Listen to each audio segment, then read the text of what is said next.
চাচ্ছি, সঙ্গীর মেহমানটি আমাদের অচেনা বলেই মনে হচ্ছে। আপনাকে না জানিয়ে একে এনেছি।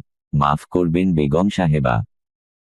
ইনি একজন জবরদস্ত শিল্পী। আমার সঙ্গে অল্পদিনের পরিচয়, কিন্তু তাতেই আমি এর কেরামতিতে একেবারে মুগ্ধ। আজকের জলসা সরগরম করে তুলতে পারবেন আশা করে একে আমি সঙ্গে নিয়ে এসেছি। তাহলে এখানে একজন অপরিচিত মেহমান, সে সব কিছু ভাবতে হবে না। দরিদ্র শিল্পী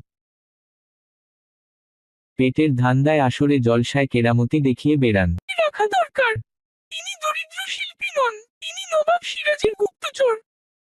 তাহলে আরম্ভ করুন ওস্তাদজি, দেখি নাচওয়ালিদের ঘুঙ্গুর। ঘাগরা বাদ দিয়ে আপনার কাজের তারিফ করা যায় কিনা। ওস্তাদজির নামটা? রাইসুল জোহালা। জাহেলদের রইস নামের